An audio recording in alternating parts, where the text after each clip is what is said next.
എന്തിനാടാ ഇങ്ങോട്ട് വരാൻ പറഞ്ഞത്? ഹോട്ടൽ ബ്ലൂ മൂണിന് മുന്നിലായി വണ്ടി നിർത്തിക്കൊണ്ട് അംബരീഷ് ചോദിച്ചു. അവളും അവനും കൂടെ ഇവിടെയാണ് ഭക്ഷണം കഴിക്കാൻ കയറിയത്. ദേ നിൽക്കുന്ന ദേവിക.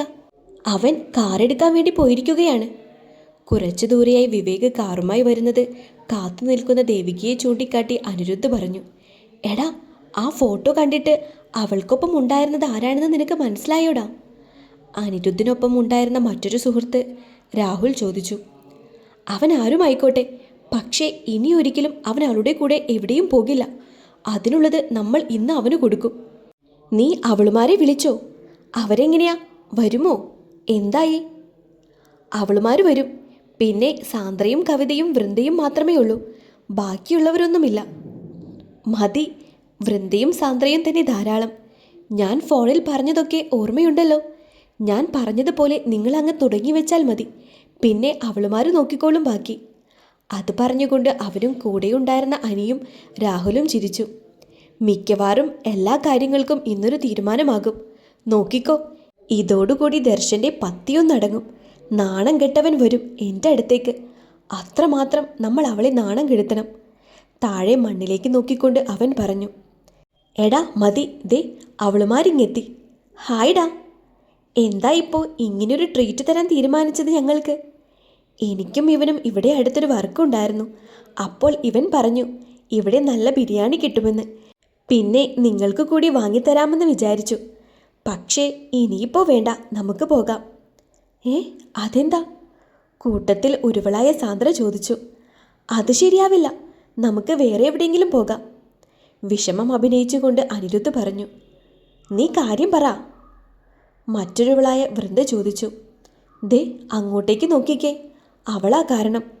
കുറച്ച് അകലെയായി നിൽക്കുന്ന ദേവിയെ ചൂണ്ടിക്കാണിച്ചുകൊണ്ട് രാഹുൽ പറഞ്ഞു. അത് കണ്ടു നല്ല പരിചയമുണ്ടല്ലോ, അതാരാ? വൃന്ദ സംശയത്തോടെ നോക്കിയിട്ട് ചോദിച്ചു. എടി, അതാണ് ദേവിക. അമ്പി കെട്ടാനിരുന്ന പെണ്ണല്ലേ അത്? രാഹുൽ പറഞ്ഞപ്പോൾ ഒന്നുകൂടി ഉറപ്പിക്കാനായി കവിത ചോദിച്ചു. അമ്പു നിഷ്കളങ്കനായ മട്ടിൽ തലകുമ്പിട്ട് നിന്നു. ശരിക്കും എന്താ വിവാഹം മുടങ്ങാൻ കാരണം? ആ പെണ്ണ് ശരിയല്ല. അവൾക്ക് ഒരുപാട് കാമുകന്മാരൊക്കെ ഉണ്ടായിരുന്നു. ഇവൻ അതൊന്നും വിശ്വസിച്ചില്ല. കല്യാണത്തിൻ്റെ അന്ന് അവരുടെ ഏതോ ഒരു കാമുകൻ വന്ന് പ്രശ്നമൊക്കെ ഉണ്ടാക്കി. അങ്ങനെ ഇവൻ്റെ കല്യാണം വേണ്ടെന്ന് വെച്ചു. ആണോ? ആ കുട്ടിയെ കണ്ട അങ്ങനെയൊന്നും തോന്നില്ലല്ലോ. സാന്ദ്ര അവർ പറഞ്ഞത് വിശ്വാസം വരാതെ ചോദിച്ചു. നിഷ്കളങ്കമായ മുഖം, അതാണല്ലോ അവളുടെ ആയുധം. അനിരുദ്ധ് അടുത്ത അമ്പും എഴുതു. വാ നമുക്ക് പോകാം. അമ്പി ഒട്ടും താല്പര്യമില്ലാത്തതുപോലെ പറഞ്ഞു. അങ്ങനെ അങ്ങ് പോയാലോ? നിന്നെ ഇങ്ങനെ വേദനിപ്പിച്ചുകൊണ്ട് അവൾ മാത്രം അങ്ങനെ സുഖിച്ച് ജീവിക്കണ്ട. ഏതോ ഒരു കാമുകനുമായി കറങ്ങാൻ ഇറങ്ങിയതാ അവള്. അങ്ങനെ വെറുതെ വിടാൻ പറ്റില്ലല്ലോ അവളെ. പെണ്ണുങ്ങളെ ഒന്ന് നോക്കിക്കൊണ്ട് അത്രയും പറഞ്ഞ് അനിരുദ്ധ് ദേവികയുടെ അടുത്തേക്ക് നടന്നു. പുറകെയായി ബാക്കിയുള്ളവരും പോയി. അമ്പി തൻ്റെ പ്ലാൻ വിജയിച്ച സന്തോഷത്തിൽ ക്രൂരമായി ഒന്ന് ചിരിച്ചുകൊണ്ട് എല്ലാവർക്കും പുറകെയായി നടന്നു. ഹലോ ദേവിക, സുഖമാണോ? സാന്ദ്രയാണ് ചോദിച്ചുകൊണ്ട് ആദ്യം അവൾക്കടുത്തായി വന്നു നിന്നത്. സാന്ദ്രയെ കണ്ടപ്പോൾ അവൾക്ക് മനസ്സിലായില്ല.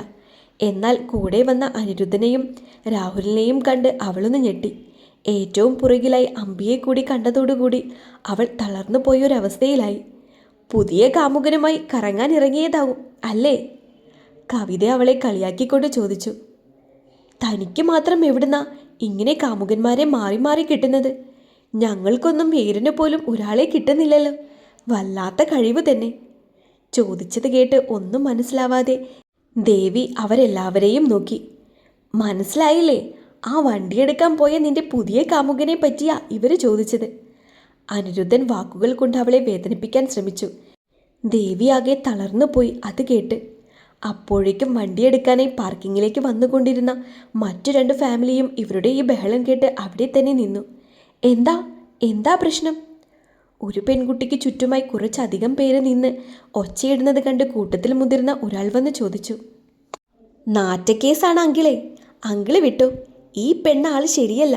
ഞങ്ങളുടെ കൂട്ടുകാരനുമായിട്ട് ഇവരുടെ വിവാഹം ഉറപ്പിച്ചതാ. എന്നിട്ട് ഇവളുടെ കാമുകൻ വിവാഹത്തിൻ്റെ അന്ന് വന്ന് ബഹളമുണ്ടാക്കി വിവാഹം മുടക്കി. ഇപ്പോൾ പുതിയ കാമുകനായിട്ട് കറങ്ങി നടക്കുകയാണ്.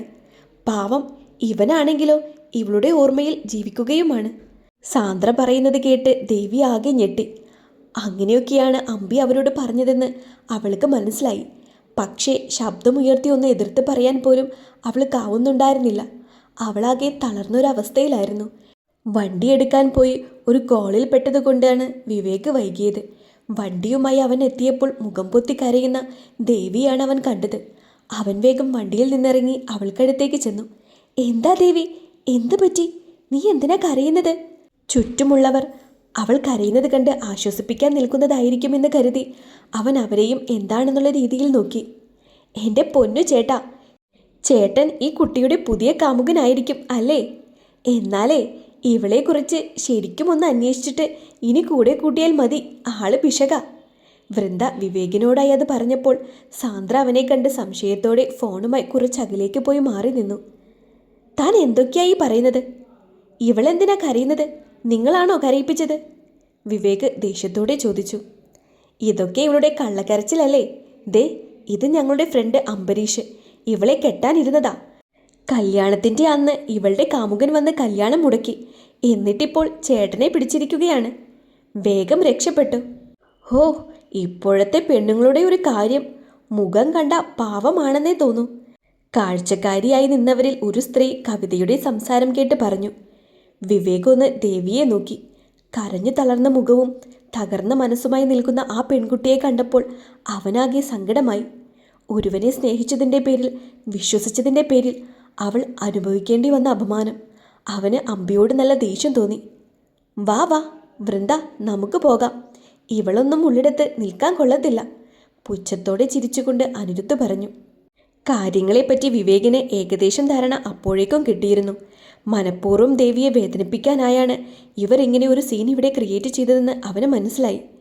അമ്പിയേട്ടൻ്റെ മുന്നിൽ എന്തെങ്കിലും ദേവി ഒന്ന് ജയിച്ച് കാണണം, അതാണ് എൻ്റെ ഏറ്റവും വലിയ ആഗ്രഹം. ആമി തൻ്റെ ഏറ്റവും വലിയ ആഗ്രഹമായി പറയാറുള്ള ഒരു കാര്യം. അതെ, ദേവി ഒന്ന് ജയിച്ച് കാണണം. ഇപ്പോൾ ഇവൾ കരയുന്നത് കണ്ടപ്പോൾ വിവേകിനും അങ്ങനെ തോന്നി. നിമിഷങ്ങൾ കൊണ്ട് അവൻ എന്തൊക്കെയോ മനസ്സിൽ കണക്ക് കൂട്ടി. ചേട്ടന്മാർ നിന്നെ, അങ്ങനെ അങ്ങ് പോയാലോ? നിങ്ങൾക്ക് പറയാനുള്ളത് മാത്രം പറഞ്ഞാൽ പറ്റില്ലല്ലോ, ബാക്കി കാര്യം കൂടി കേൾക്കണ്ടേ? നിങ്ങളെപ്പോലുള്ള അലവലാദികളെ ബോധിപ്പിക്കണമെന്നൊന്നും എനിക്കില്ല. എന്നാലും ഈ നിൽക്കുന്ന ആൾക്കാരൊക്കെ മാന്യന്മാരാണെന്ന് തോന്നുന്നു. അതുകൊണ്ട് പറയുകയാ. ഞാനിവളുടെ കാമുകനാണെന്ന് നിങ്ങളോട് ആരാ പറഞ്ഞത്? പിന്നെ ആങ്ങളെയാണെന്ന് പറയാൻ വരുവാണോ? പൊന്നു സുഹൃത്തെ, ഇവളുടെ ബന്ധുക്കളെയൊക്കെ ഞങ്ങൾക്ക് നന്നായിട്ടറിയാം. ഇനി ഭർത്താവാണെന്ന് പറയാനാണെങ്കിലും ഇവളുടെ കല്യാണം കഴിഞ്ഞിട്ടില്ല എന്ന് ഞങ്ങൾക്കറിയാം. ആ വേലയൊക്കെ കയ്യിൽ തന്നെ ഇരിക്കട്ടെ. അതിന് ആങ്ങളെയാണെന്ന് ഞാൻ പറഞ്ഞില്ലല്ലോ. പിന്നെ ഭർത്താവായിട്ടില്ല, ആവാൻ പോകുന്നേ ഉള്ളൂ. വിവേക് പറയുന്നത് കേട്ട് ദേവി അവളുടെ മുഖത്ത് നിന്ന് കൈമാറ്റി ഞെട്ടലോടെ അവനെ നോക്കി. കൂടി നിന്നവരുടെ മുഖത്തും ഉണ്ടായിരുന്ന അതേ ഞെട്ടൽ. മനസ്സിലായില്ല? ഞാൻ കല്യാണം കഴിക്കാൻ പോകുന്ന പെൺകുട്ടിയായത്. ഓഹ്, ഞങ്ങളങ്ങ് വിശ്വസിച്ചു അത്.